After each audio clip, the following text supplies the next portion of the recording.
and I'm really enjoying it so far. What I want to do is to talk about some of our projects that we do on the cloud. So I run a group that does work with lots of researchers and a large number of companies. And a lot of what we try to do is to look at the challenges that they face and then try to meet those challenges through cloud computing. And what we hope is that every now and again, we'll find something that we don't know the answer to. They'll say, oh, we would like to be able to do this. And we think, oh, I have no idea how to do that. And so that then becomes a research project, and we work on it through our research. Hopefully we crack the problem, find a solution, and then we can deliver that in an application to the people we collaborate with. Most of the examples I'm going to use today are from our biggest project. So this project side is a $20 million project, and it's about trying to use digital technologies to help people who are socially excluded. So social exclusion is a term used by sociologists, and what they mean is people who are on what we would say the margins of society. So this can be people with disabilities, older people with particular sorts of medical conditions, or perhaps people who are lonely and isolated, but also younger people on the margins of society, so people who don't have jobs. So in the UK, as in a lot of the Western world at the moment, youth unemployment is rather high. So all of these people, sociologists group them together as being socially excluded. And if you talk to sociologists about what technology is doing to help people who find themselves in this position, then what they will say is that actually it's making things worse. And the reason it's making things worse is because if you don't have access to a computer, or if you do not know how to use a computer, or if you have a disability which prevents you from using a computer, then it's very difficult to get a job. It's also very difficult to access services that are intended to help you, because more and more of those services are being delivered online. And so this situation sounds quite bleak, and what we did in this project was to think, well, is there an alternative? Are there other ways in which technology can be used to help people who find themselves in this situation? And so that's why it's called social inclusion through the digital economy. And I'll give you two examples to start with. So this is a project that we took on after working with some medical doctors. And if you ask medical doctors what one of their main problems is, then what they will tell you is that they can see people when they come into their clinic, and they can ask them questions about their health, but they have no idea about how to validate that information, no idea to know how accurate it is, no idea how to know how true it is. And this is an example. You can see a nurse on the right-hand side with an older person, a patient, and this patient is suffering from cardiovascular problems, so problems with their heart. But we also deal with a lot of older people who have problems with diabetes, which is a growing problem in Russia, and also obesity. So people who struggle to lose weight, this causes all sorts of problems. And in order to address those problems, what medics would like to know is how much exercise people are getting and what sort of exercise it is. And so they will ask the people when they're in the clinic, they will say to them, how much exercise do you do? And how intense is that exercise? And of course, as many of us know, when we go into the doctor and they ask us about how much exercise that we do, it's hard not to exaggerate a little or a lot in some cases. And so medics really have very little idea of what people's daily lives are like. And so what they wanted was a kind of a torch to shine into people's daily lives to find out what their daily activities were. And so this is some work with you can maybe see it looks like a watch.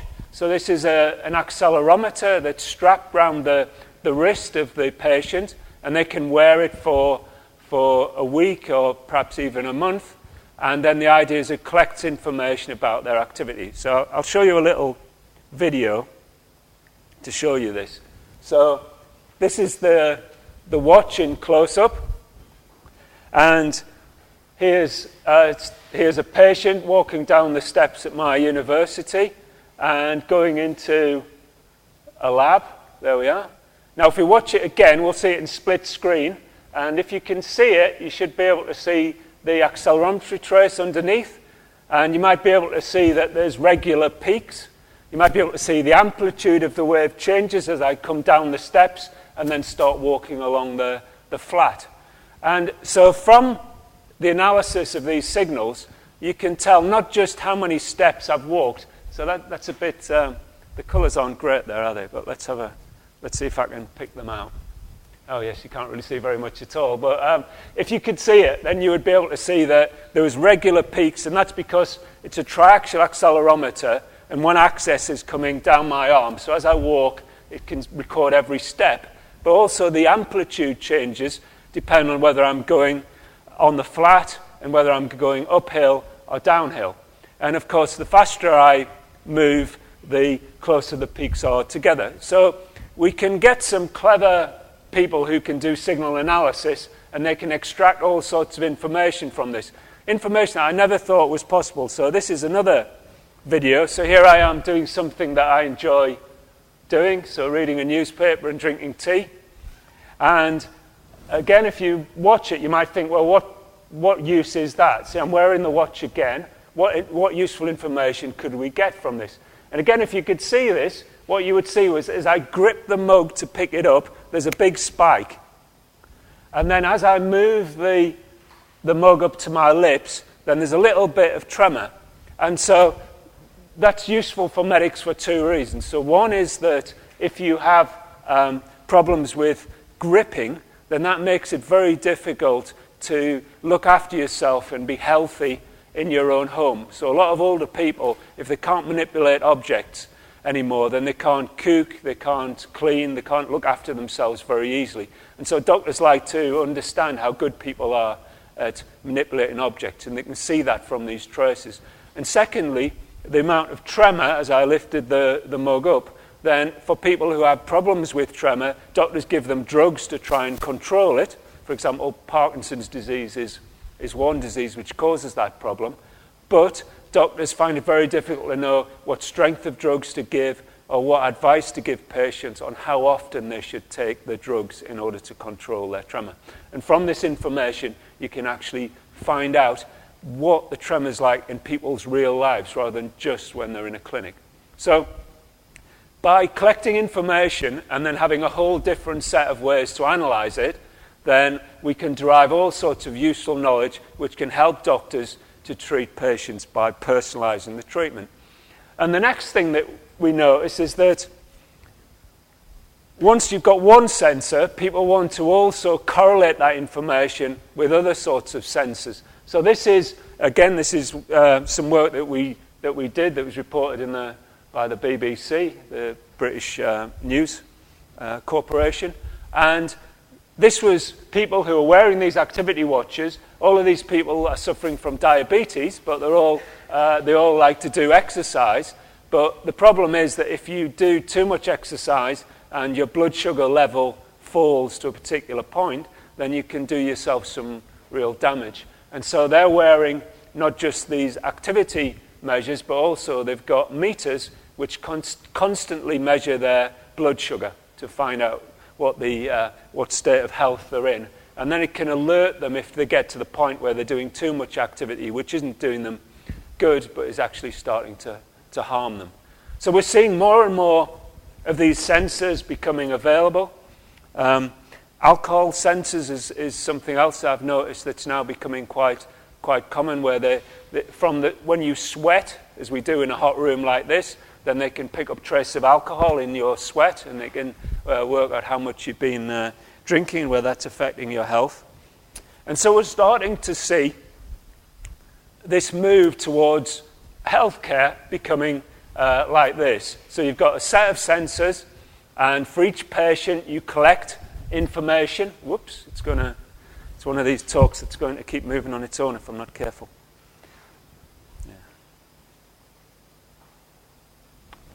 me start again. Let me do one thing that should slideshow.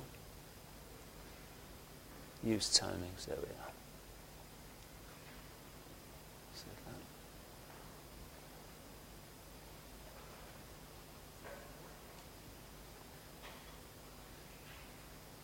Okay, hopefully that'll be okay now. So, so you're starting to see people building these systems where you've got a lot of sensors collecting different information about people. You perhaps combine it with the medical records in that box at the top, which I've called My Health Guardian. There's actually a Microsoft product called Health Vault, which does that sort of function, and there are other ones available as well from other companies. But the idea is you get a holistic view of your health by collecting all the information together. And then a medic, aided by analysis of the sort that we've seen, can then get an understanding of your health and can prescribe the right treatment for you. But the box at the bottom is becoming interesting as well, because what medical researchers want to do is to have patients who give permission so that their medical data in an anonymized form can be put into this box at the bottom, where it can be combined with medical information from lots of other patients. And by doing analysis there, you can do this cross-population analysis. You can start to cluster patients together using machine learning. You can do things like A/B testing for patients. So for one set of patients, you can try one sort of treatment. For another set of patients, a different sort of treatment. And you can see which set of patients benefit the most. When a patient presents themselves for the first time at a doctor, you can do some tests, and then you can compare how that patient behaves compared to the population whose information you've collected, and that can guide you as to what the best initial treatment is for that patient. So we're starting to see these sorts of systems being built in medical research and commercially. I'll give you another example, which has motivated some of the work that we do. So if you ask older people in Britain, in England, what their main concern is, then they say mobility. So it's getting about. And the reason is that if you can't get about, then you can't shop, you can't go to see your family, you can't go to the cinema, you can't go to the shops. So it's very difficult to have a healthy, active life if you can't get around. And as I guess in Russia, if you're living a long way out of a city, you're almost completely reliant on a car in order to get around. And that graph shows what happens to people's driving as they get older, so on average. So the little hump at the top, so time's going on the x-axis, the little hump is just after people have retired. So when people retire from their jobs, they've got more time, and so what they do is then they travel a bit more, which makes sense. But then, for some reason, it tails off, often quite quickly. And this can be 10 years or 20 years after they've retired, but people weren't really sure why this was. And so what transport researchers used to do was to ask questions, to give questionnaires to older people and ask them what made them give up, or what made you anxious about driving. And now with sensors, we can try other approaches. So we bought a car. So this is our car. And we've got a test track that we can use, and we can also go out on the roads. And what we do is we take older people out, and we have a car that's completely instrumented. So we collect data on every time anybody turns the wheel, every time somebody presses a pedal. We've got GPS, so we know where they are. We can see where they're looking because we use eye trackers. But we also put sensors on the driver. So we can put sensors that measure heart rate and also breathing, because you can use heart rate as a proxy for anxiety. And then you drive around and with them, and you collect the data. So here's some examples of this data. So hopefully you can see that a bit better. So the top left is obviously a camera out of the front of the car.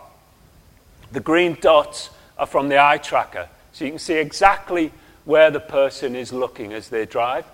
The right-hand side shows from the GPS where they are on the road. And at the bottom, then, this is the heart rate and the breathing rate. Now, you might not be able to see it very well, but this person's heart rate is just shooting upwards at the moment. It's coming to a real peak. And so by looking at the sensor information and by analyzing it, you can start to understand why. So one of the things that happens is they stop looking at the instruments in the car and they start to look around them for things that are concerning them. So they're becoming distracted. And you might have seen them look to the right because there was some people on the path by the road. There's a parked vehicle, a lorry on the left-hand side that's causing some anxiety. And we'll see, so this person's now driving away. They're at the peak of anxiety. They look at the vehicle. They're worried about that. They're looking at the car in front.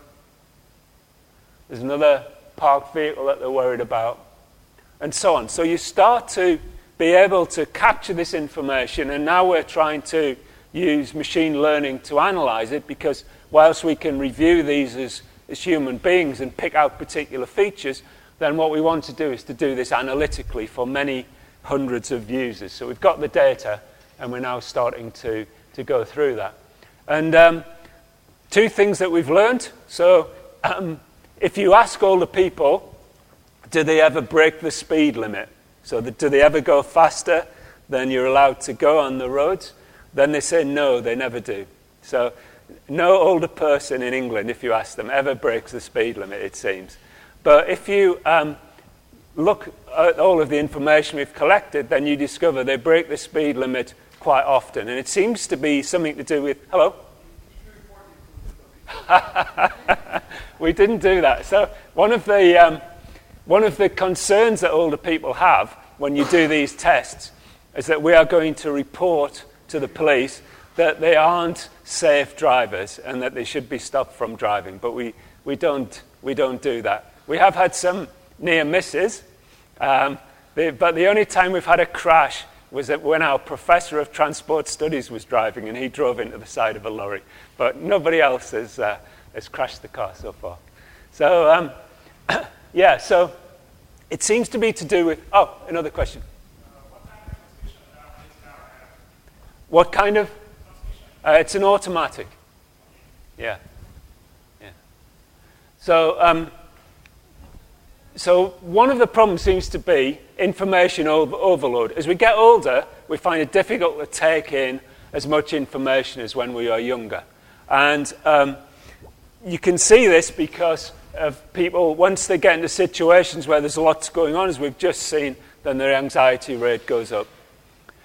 Once that happens, then they stop looking at their instruments, and that's when they speed. They don't know they're speeding, but they don't look at the speedometer that tells them how fast they are going. The second the second thing we've discovered is that the singular incident that causes most anxiety is, so if I convert this into Russian and American driving, it's turning left when there's traffic coming towards you. So if you've got traffic lights and you wait until they go on green, that's fine because you know you're safe. But if you have to stop and there's a road, a side road on your left, and you have to wait for a big enough gap between the cars, as you get older, it becomes more difficult to judge distance and speed, and so you can see people's heart rates just completely shoot up. So we're starting to...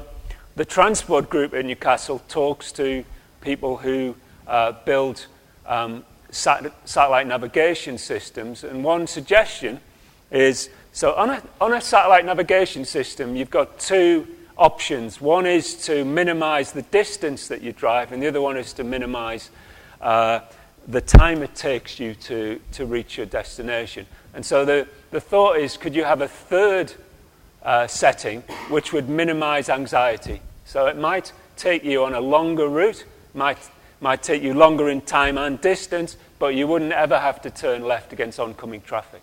So can you say a few words about the model? So you try to parse your pictures, right? And use objects on the picture as pictures to bring heart rate, right? Yeah, so there's various things you can do. The first thing you can do if you've got lots of data is just to look for those cases where the heart rate is very high. And then you can manually classify those those cases. And then you can start to use machine learning against them. But we are actually, because we've got the GPS information and we've got information about the road system, then you can get information about what type of road it is. For example, we have roundabouts. Do you have roundabouts here? I know a lot of Americans don't like roundabouts, but you have got roundabouts, yes? Rotaries, is that the American term? Yeah. Sorry? Traffic circles. Okay. My American sat-nav used to call them rotaries, but that might have... Yeah. Really? Okay. Okay, yeah. So you can, from the GPS, because you know where you are and you've got the mapping information, you can then classify the place that the person is in terms of the type of road. You can overlay it with information. We also get information about how much traffic there is, because Newcastle has a lot of systems, like most cities, which record the levels of traffic. So you can add that into the mix, and then you can start to do machine learning on that. So that's where we are at the moment.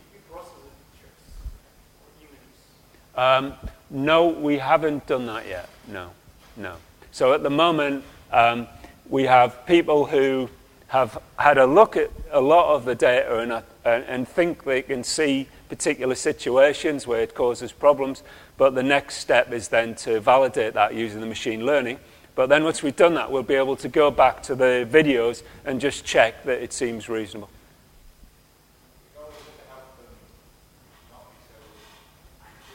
Yes. So in the main, when I started out on this project, I thought the idea was to come up with new digital solutions to problems. Almost everything we've done, we've spent most of our time working out what the problem is and using digital technology to do that before we then try interventions. So we spent 3 years trying to understand what makes people anxious before we try to do something like the sat-nav system that I talked about. So yes, so we're still in that phase of understanding at the moment.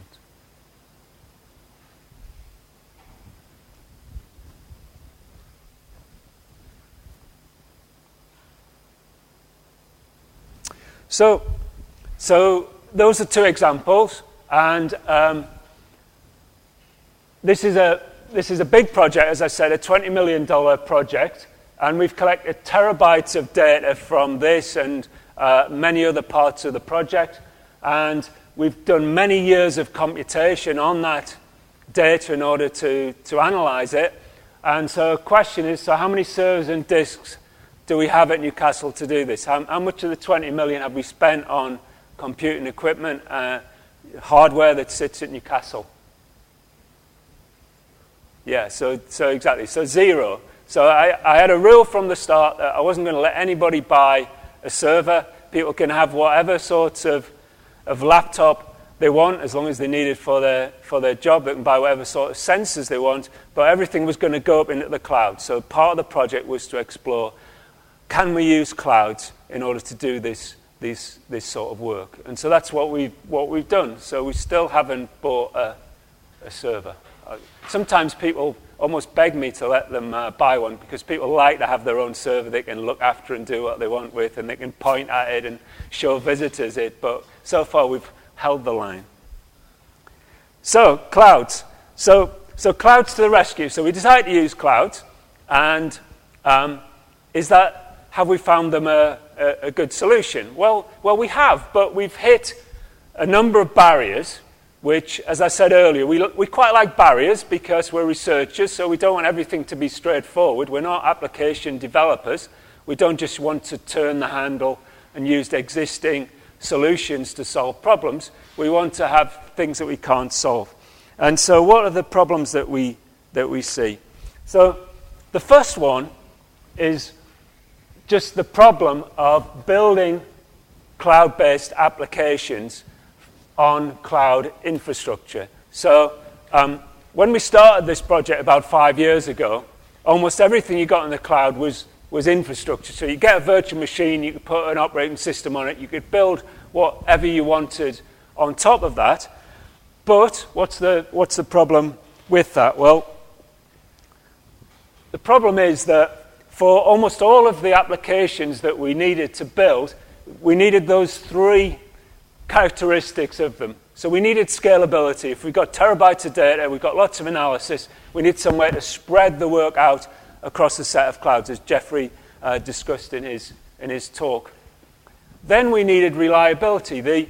If you go back to the healthcare examples, what the medics want to do is that when the patient comes back into the clinic, they want to take the watch off them as they come through the door and do the analysis in about quarter of an hour, 20 minutes, so that the medic has a report, and I'll show you some examples of this later, in front of them when they're talking to the patient. So they know what to say, what to advise the patient, because all the analysis has been done.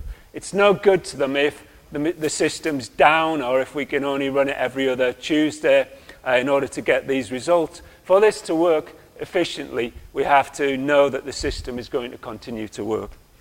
And then security, the need for having a secure system. I know a lot of you are doing work on security, which is good to hear because it's really important. If you've got healthcare data, for example, as we're dealing with here, then you really need to make sure that it won't leak out, because that's a real concern for individuals, but also organizations.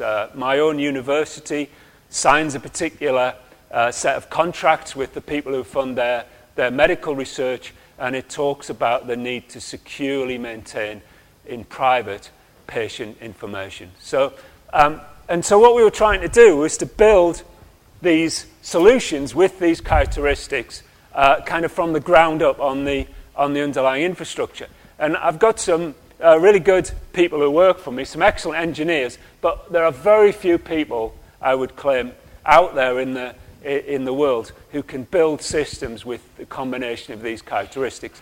And if you can do that, you'll have a fantastic career ahead of you, and companies like Microsoft will snap you up and give you employment. But we found this as well. We do a lot of work with small companies in our region because we felt that cloud computing should be able to help small companies because they don't have compute resources, they don't have many compute skills. But the way in which it seems to me to turn out is that, it's like if 10 years ago you had a company who had problems because they'd collected lots of data and they wanted to analyze it, and you just took them down into your basement in your university and pointed them at a set of servers and said, there you are, all your problems are solved, do whatever you want on these machines. And they just don't have the skills in order to be able to do that. So a lack of skills and the difficulty of building these sorts of applications was causing problems. So we decided to take a different route, and we decided to design and build a cloud platform. So the idea is that if you look at what's happened in computing over the last 30, 40, 50 years, then every now and again there's some component emerges that everybody agrees is useful, and somebody produces this as a component, a specialist producer will build it, and then people just buy it and use it or download it and use it. And so, for example, relational databases are a classic example of this. Rather than everybody trying to build systems which store data efficiently on files and query it, large companies have grown up building excellent, scalable, reliable database systems, and you'd be foolish now to build your own. You just take one that you know is reliable. So the question was for us, if we wanted a platform which would run on the cloud and give us the characteristics we needed, what would it look like?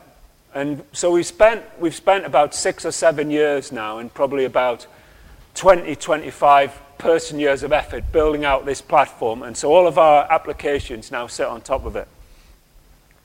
And if you look at the common core requirements, at a very simple level, they look like this. So you want to store all this data you collect, you want to analyze it, and the one that sometimes people forget is you want to be able to share the data, but also the analysis, but in a controlled way. So you don't, I find with scientists and certainly with companies, they don't just want to make data openly available. Tony talked about open data, and there's a lot of good things about the idea of open data, but usually even for scientists, it's a process that you go through, a set of stages where you keep the data to yourself until you've analysed it and you're comfortable with it before you're happy to release it to the outside world. And of course, if you're in a business and you've got this data, you may never get to that final stage of releasing it to the outside world. But both groups, the researchers and also the companies, need a security platform which allows them to control who has access to their data and also their analysis.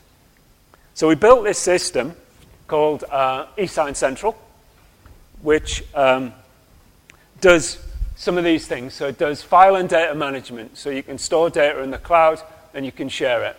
It does analysis, so you can create workflows and analyze them, so you can execute them in the cloud scalably. And then there's also, if you've got a workflow and you've got services within the workflow, you need tools in order to create those services, and so we provide that. And if you take the lid off it, then it looks something like this. So at the bottom, you've got your cloud infrastructure. So because we were building this at a time when clouds were in their infancy, then we decided to build it so that it was portable. So it sits on cloud processing and storage, and so it runs on Amazon or Azure or on private clouds. So that, I'll come to private clouds in my next talk. It was also important to us that you could run the same platform on your own IT as you could on an external public cloud. Above that, then, you've got ways to store data, and you can annotate your data with metadata, something, again, that cropped up a number of times in the talks today has been important. And you can also package up, as I say, services and store those. And then for everything that you put in the system, workflows, services, data, then there's a security framework which allows you to share that in a controlled way with individuals, perhaps colleagues you're working with, or with projects. So you can set up projects and you can share with everybody in a project. The thing on the right-hand side at the top there, provenance and audit, again, that's something I'll talk about probably in my third lecture. So everything that happens in the system we record. Every time somebody shares some data, every time somebody uploads some data, every time somebody does an analysis, every time a service is executed, we record that data. And that allows us to have an audit trail, which is important for many sorts of organizations, be they pharmaceutical companies, which get externally audited by organizations like in the US, the FDA comes in and does that. But also in healthcare as well, you need to have an audit trail so you can show that you haven't released any data that you shouldn't. And at the top, you can use the system as a human. So we had the rule that you have to be able to do everything through a web browser, so that's all that you need. If you look on the projects page, then I put together a project, and the first part of it is a tutorial on using eScience Central. So you can go to eScience Central on the web, you can register, and you can try it out. But we also wanted to have systems where other programs could store data and analyze data. So there's an API as well to the system. So anything you can do as a human by clicking on the web, you can also do programmatically through a REST-based interface. So let's have a quick short demo. So here it is. So this is the data pane, so you can see all the data that you have available to you. And the person running this is now going to upload some new data from their own computer into the cloud. So it's now appeared on the bottom left. And if they click on that, then they can see. So we version everything. So scientists like versions so that they know that they can always go back to the original version of everything. Very important for reproducibility. So you get all the versions of your data, and you can click on the one you're interested, and you can view it. And then when you've uploaded data, it's always private just to you, but you can choose to share it with other people. So this is the security pane, and you can select people who you've connected to in the system, or, as I say, projects, and you can decide to allow this data to be shared. You can give read or write permission to people for that. So that's some data that's been uploaded. Now, what we want to do is analyze it, so we're going to create a workflow to do that. So this is Simon, actually. So he's going to create a workflow in front of your eyes. So he's giving the workflow a name. So again, as I say, this is all through a web browser. And on the left-hand side, you've got a palette of services that you can use. So we provide some, for example, for machine learning, but you can also add your own for your own projects. So he's going to select one. This one is just going to read in the data that we've just uploaded. And then he's going to select a block to do some numerical analysis of this. So this is actually going to scale the data. So he needs the data in a particular column to be between 0 and 1 before you can run it through a tool that's going to analyze it. So then he's going to grab some analysis services. So this is a modeling service. This is actually a neural network service. So he grabs it and connects it up. Some of the blocks are parameters that you set. For example, for a neural network, you need to set how many neurons there are in the middle layer, in the hidden layer of a 3-layer neural network. And then once he's done the modeling, he's actually going to compare the results of the model with the original data, and then he's going to visualize the output.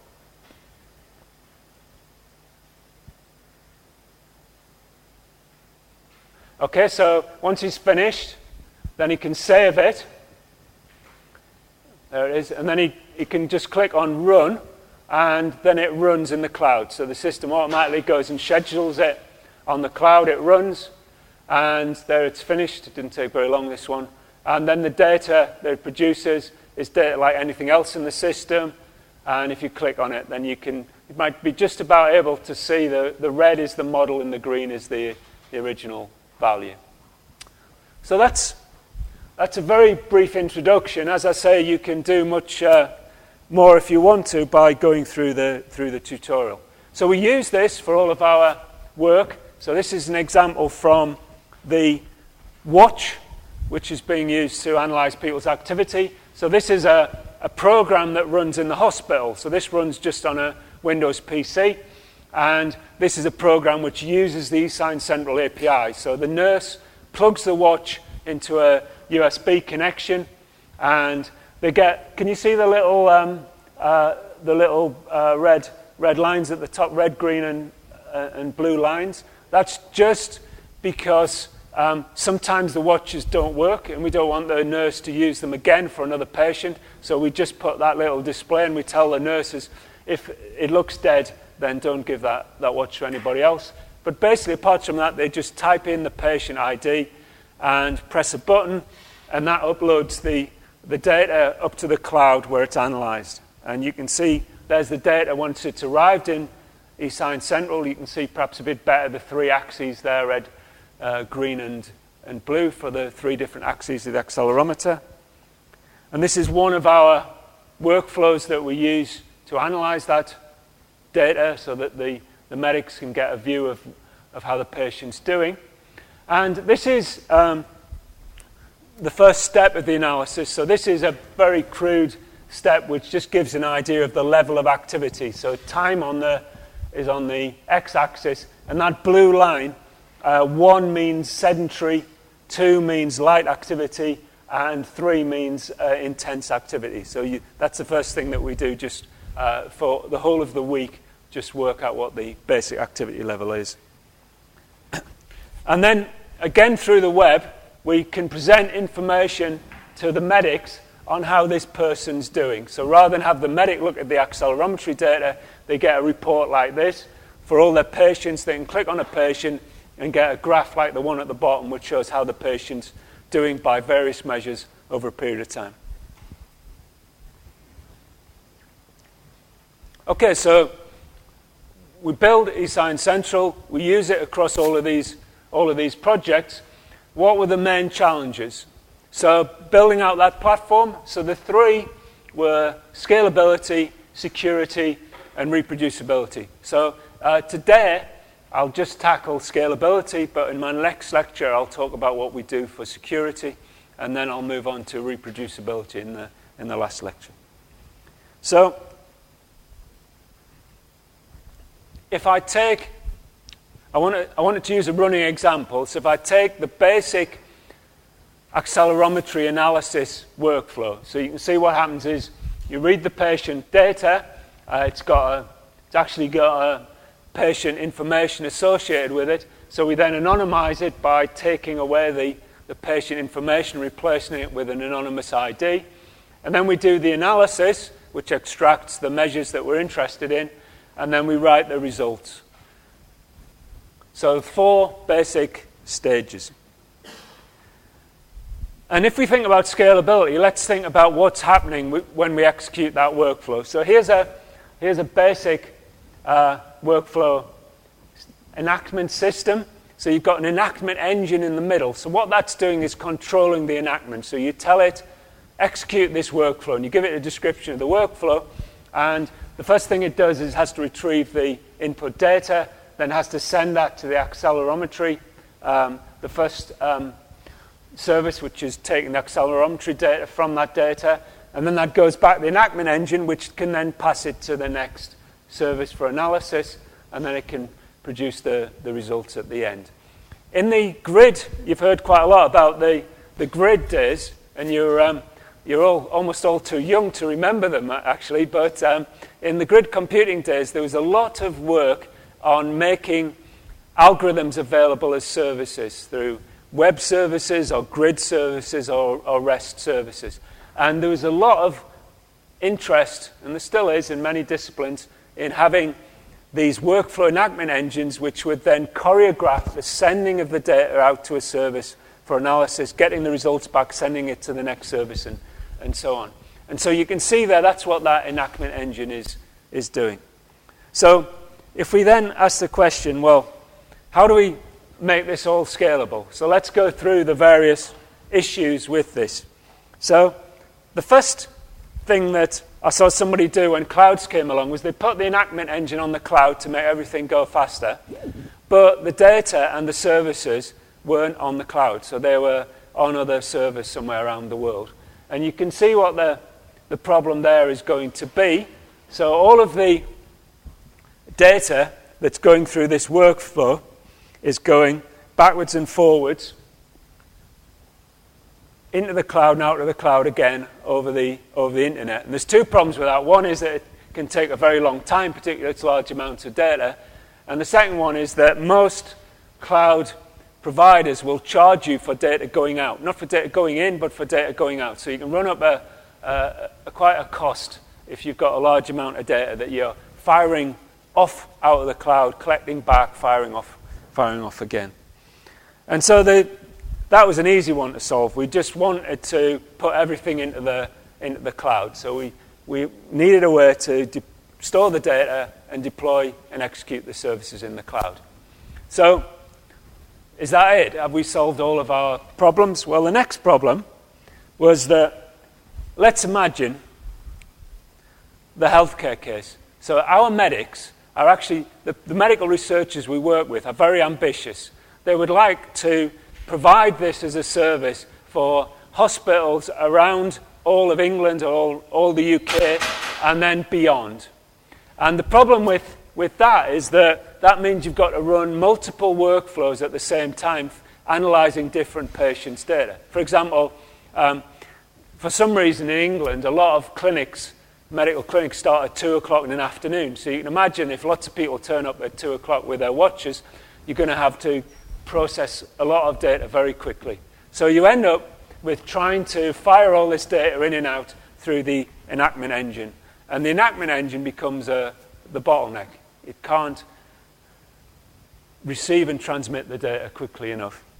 And clouds actually make that relatively easy because you can grab a number of nodes and you can put enactment engines on each node, and then you can make sure that you spread the work of analyzing the data out across those nodes. So that's the next thing that we did. We made sure that we could scale out the nodes that were running enactment engines.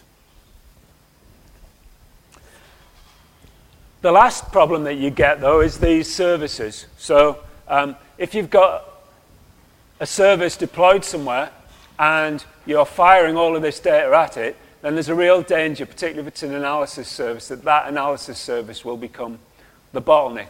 And we saw that in the grid days when, as I said, services were external. They were on somebody's server. Sometimes they were on somebody's laptop. And suddenly somebody would give a talk like the one I'm giving now, and they would say, and I've made this service, it's really fantastic, try it. And 200 people in a lecture would suddenly start trying to use it in their workflows. And the machine running the service couldn't cope with that sort of traffic. So what you find is that you've got bottlenecks in the services. And so what you need to do then is to have somewhere that you keep your services in deployable form, and then you can deploy those on the nodes of the cloud as you need in order to meet the requirements of the workflows that you're executing. So what that required was somewhere to store services in a deployable form. And this isn't something where there's a real standard in the area and very little technology that you can use in the area. And we ended up building our own system to do that, but it's not as good as we want. And so I've now got a PhD student working on this, trying to find more generalized ways to describe services so that you can put them into service repositories so that cloud-based analysis systems can grab them from the repository and deploy them and use them in the execution of workflows. So the system we built looked something like this. So this is the bit of eSign Central that executes workflows. So you've got, on the right-hand side, you've got a set of workflow engines. And we can increase and decrease the number. So sometimes we need to have hundreds of those. Other times we only need to have one or two. You want to be able to increase and decrease them to meet changing needs so that you increase them if the current set of workflow engines are overloaded and aren't meeting your requirements. But you also need to decrease them because, of course, you pay for nodes in the cloud per second, per minute, per hour.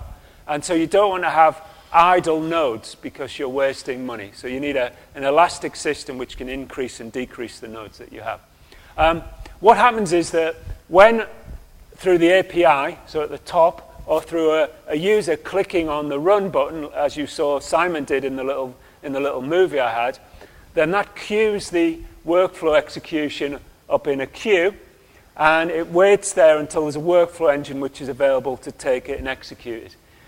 When it does do that, then you can see there's various stores. So it collects the data from the blob store at the left-hand side, and at the bottom what it does is to get the deployable version of the service for every service that's required in a workflow. So it grabs those, takes them to the workflow node, deploys them, and then it can start to execute the workflow.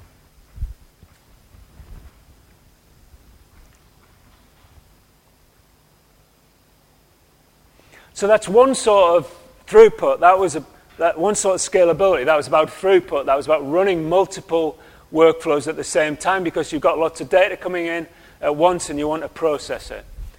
The other reason why you might want scalability is in response time. So this is where you've got a computation which is going to take a very long time and you want to do it much more quickly.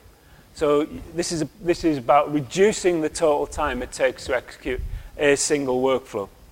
And the example that I'll give is one that some work we did with Microsoft over a period of 3 or 4 years, which is called QSOR modeling. So this was to do with some chemists working on cancer drugs.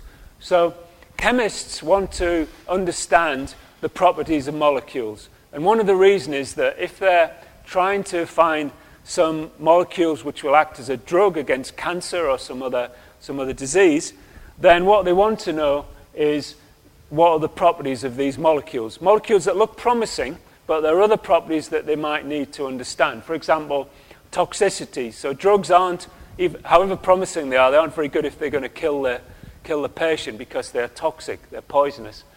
Solubility. So drugs have to be soluble in order to reach the right part of the body to have an effect.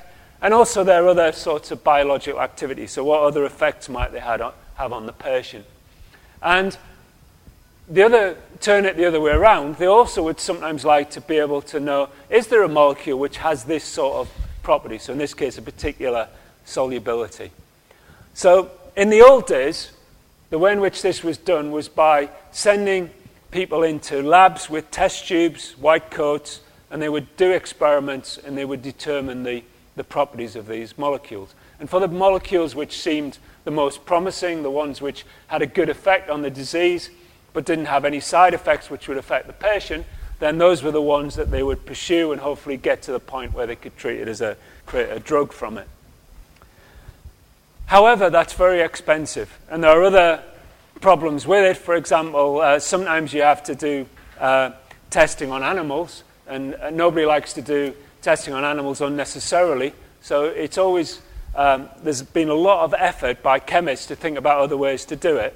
And QSAR was one way to do it. So we collaborated with some chemists, led by a man called David Leahy, and he had this system which he called the discovery bus. And the idea was that you took known properties of molecules and you used those known properties of molecules to build models which predicted for a molecule which you had not seen before what those properties will be. So let's say that you were interested in toxicity. You'd get lots of information that you could find in papers or by your own experiments about the toxicity of different molecules. You would then build a predictive model, which would then meant that if you came up with another molecule and you had no information on it, you could use the model to predict its behavior. Because, is anybody here a chemist? No? Anybody admit to being a chemist? Okay, well, so I'm not a chemist, but the reason this works is that molecules with similar sorts of properties have similar sorts of behaviors, similar sorts of activities. So, for example, the 3D arrangement of the molecule, the types of atoms in the molecule, the distance between the molecules, the types of bonds. So what happened then was that you fed your data into this discovery bus, and it used a model in order to predict the behavior of that molecule. And when you had new data about known properties of molecules, you also fed that in, and it would generate a new model or a better model. And the people who were behind this, David Lee's group, used this for years very successfully. In fact, they spun off a successful drug discovery company which used this, a company called Ciprotec. But the problem was that they started to get more and more data. So chemistry has started to move towards industrialization, and you get these robot systems now which automatically measure the properties of molecules. So in the old days it was a person with a test tube. Now it's a robot that does it. And they kept getting more data, and the more data you get, the better models you can produce, which is good. But they got to the point where they were given a huge batch of data by a pharmaceutical company, and they were celebrating in a bar in Newcastle, and they did a quick calculation on the back of a beer mat, and they worked out that it would take about 5 years to process this data that they'd just got using their server.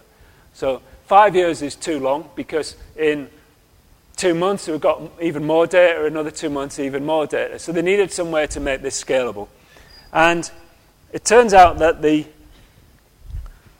process you go through has a point where you can extract scalability. And it's because what they did in the discovery bus was, rather than try one sort of modeling tool, they tried multiple sorts of modeling tools, and they picked the one which produced the best results. So they tried multiple linear regression, neural networks, generic algorithms, partial least squares, classification trees, whatever they could find, they would use and try to produce a model from it. And as I say, working with Microsoft over the course of about 2 years, then we got it down to 10 hours by spreading it across 200 nodes. And the way in which we got scalability was because, although it's one big workflow, there are points in the workflow where you can call sub-workflows, many sub-workflows at the same time. And so in eScience Central, they all go on the queue as separate workflows. They can all be executed in parallel, and then the results can be combined together at the end. So just to show you that the advantage of having a platform, when we first tried to do this, then that was the result that we got. We couldn't get it to accelerate, go any faster beyond about 15 nodes. It tailed off horribly. And so we put a lot of effort into the platform in order to try to work out where the bottlenecks were and to address those bottlenecks. And so after 2 years, we've got it to this sort of state here. So so it sounds, in some ways it's a bit funny because we were worried about five years to do the processing, and we got it down to 10 hours, but it took us 2 years to get it down to 10 hours. But what it means is that now, whenever we get a new batch of data, then we can push it through the system very quickly. And because it's a platform, it's not just an application built for one particular solution, then everybody who uses eSign Central, whatever sort of application they use, gets the benefits of the optimizations that we put in for this particular example. So the two different sorts of scalability that you need, throughput and response time, and those were examples of that. So the key to all of this, we think, is the ability to dynamically deploy onto nodes on a cloud the workflow enactment engines, and that's the easy bit, but as I say, the services themselves, that's the part that takes a bit of effort, and it's where we've spent most of our time, and as I say, we still haven't completely cracked that, I feel, and so we're still working on that. We can deploy .NET, Java, R, Octave, JavaScript. Yes? You ask a question? Yes, certainly. Sorry? Oh, sorry, it wasn't a sorry, I see. No, it wasn't a question. But what I was saying was that it's one of the real challenges is having services in the way that you can dynamically deploy them on demand in order to create scalability, so that when you get more work, you can grab more nodes and spread the services out on them. And it's an area we're still working on, but at the moment I was just giving a list of languages that we can currently dynamically deploy. R, I'll probably give a different list now, won't I? R, Octave, Java, .NET, JavaScript, and probably Python will be the next one. One of the nice things, though, is that being able to dynamically deploy these services opens up other opportunities, so security and reproducibility as well, and that's what I'll talk about in the next 2 lectures. So I think you're probably all hot and tired and ready to go, so I'll just put the summary up, which is that so I really believe cloud computing has this tremendous potential to revolutionize both computing in general, IT in general, but also scientific research. And we're seeing that in many, many applications. And you've heard from Jeffrey with that whole list of different areas in which clouds were starting to produce benefits. But it's not easy. You people here, you have fantastic skills in programming. You've got really good in-depth knowledge of computing. And so you're the sorts of people who could build systems that are scalable, secure, and highly reliable. But very few individuals or organizations are able to do that. So if we're to really democratize the cloud, so Tony here had a slide where he talked about the long tail of researchers. If we're really to get to that long tail, what we need are tools which make it easy for them, whatever their area of research is, to get on the cloud and use it for scalability and sharing their data.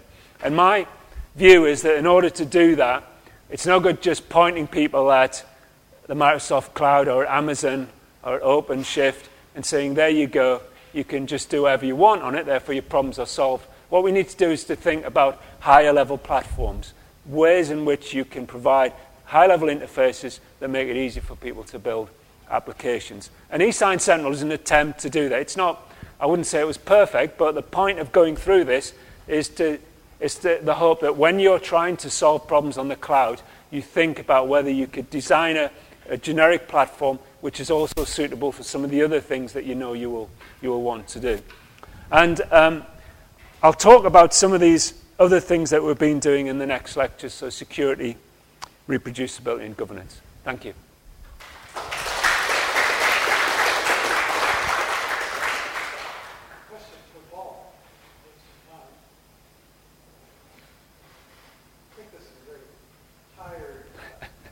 there is one. How many persons in your project? Yeah, well, how many people in the project? So altogether, in all the projects we have, we've got about 50 or 60 people, but probably about 40 of them are working on the side project, like the project on social inclusion. So that's jointly the biggest digital research project in the whole of England. So it's unusually large, that one. In terms of eScience Central, then my estimate is that over the last 6 years, there's been about 20 or 25 person years of effort have gone into it.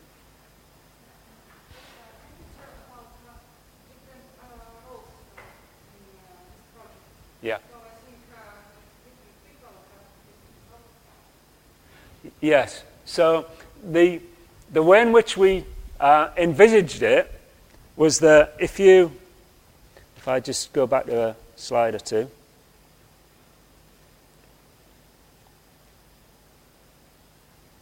So this one here. So we would worry about the platform. People like Microsoft and Amazon would worry about the cloud infrastructure underneath it. And the people who are working on the specific applications, the chemists, the bioinformaticians, the medics, they could worry about building their applications on top of that platform. And so that's the approach we've tried to take. So when we're in a collaboration, we try to collaborate with groups where there's somebody who can write analysis routines or do whatever's needed in order to extract useful information in that domain, and they work on the application, and we support them by working on the platform.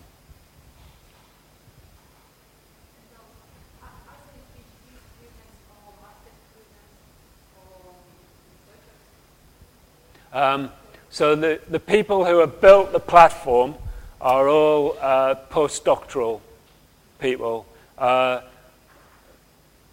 usually people with industrial experience, because it's, we have about $30 million worth of projects, research projects running on this, so we have to treat it more like you might a piece of software you produce using industrial software development methods rather than a throwaway piece of research software. So we tend to have very experienced people who are building out that platform. And we get help from people in companies, for example, Microsoft and also Red Hat, who we work with as well. So they help us with that too. Yeah. But we also have PhD students, and they tend to work on the more challenging research issues. And then if they succeed in solving them, we think about how to take the results of what they've done and put it into the platform. So, for example, when you push on this, Yeah. a very important point. You said you work with it, so you're concerned with the platform. Yes. But then you have collaborators in some discipline. Yes. And at some point, somebody has to create the data services that you're going to put together and work with. That's right, yes. And these might be people typically from another team. They might be graduate students, Yes. PhD students. That's right. Is That's how it works, yes. So, for example, for the accelerometry analysis, then the people in our medical school who we work with, they have 2 people who are very good at signal processing. So they're used to processing the data that comes from accelerometers in order to extract information about activity and how well people are sleeping and so on. So they do that, and we train them in how to package that as a service for our system, and then they can write new codes to try new algorithms, package it up, and put it into eScience Central, and then try it on the existing data that's in there to see if it's really any better than previous attempts. So do you try to sell or commercialize your platform? Well, yeah, we have a company because we got some interest in other companies who wanted to use this, but it's all open source, so you can go on SourceForge and download it all. But what we found was that companies wouldn't use it unless we were able to provide them with support, and in some cases some special code if they wanted a new feature or they wanted us to help them with the applications running on the platform.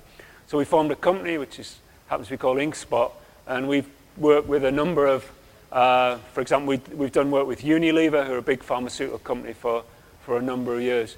The nice thing is that the companies we've worked with so far have allowed us, all of the software that we've produced that's been paid for by those companies, they've allowed us to put it back into the open source. So then all the researchers and everybody who uses it benefits from that money that's coming from the external company. And how many papers do you cite for project? Oh, I don't know. I'd have to go on Microsoft. Oh, no, it's in the tens. It's not in the hundreds or It's more thousands. than that. I've cited it for Yeah.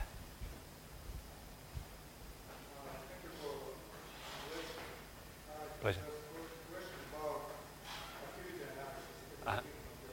Yeah. As you can see, you invented a special device to measure activity.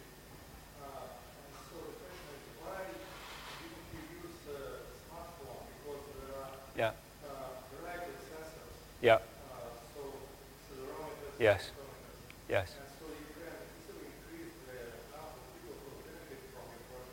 Yes. So that's a very good question, and it's to do with where you need to wear the accelerometer.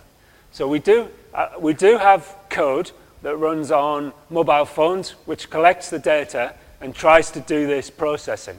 But the problem is that people put mobile phones in their pocket or their pocket here, and so they don't get all of the information that you get if they're on your wrist.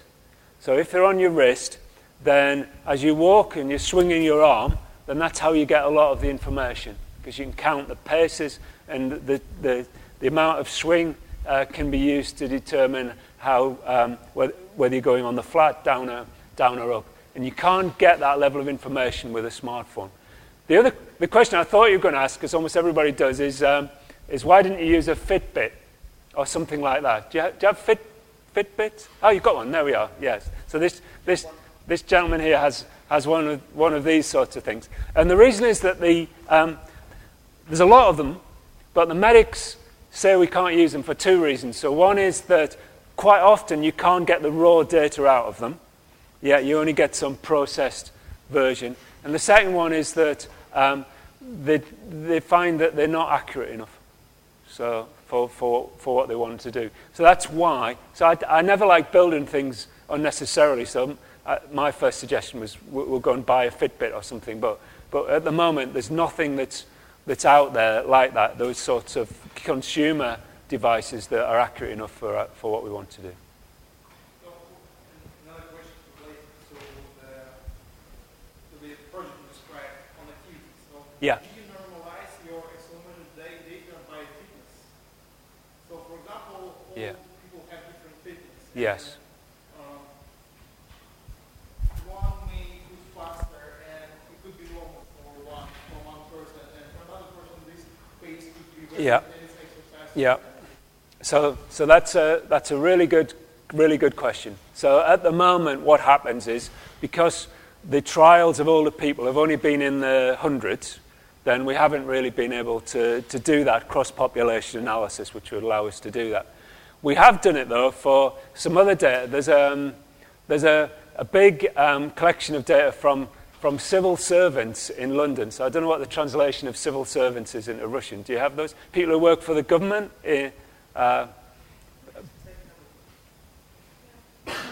Bureaucrats? Well, is that social workers? Just people who...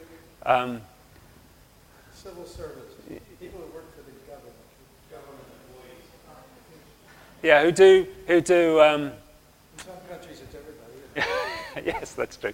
And so we got lots of data from those, and we analysed it. So we know quite a lot about how much activity civil servants do. But we're about to start. We hope in about 6 months' time a huge analysis of older people. There'll be about 100,000 older people. So then we'll be able to do what you suggested. I need to question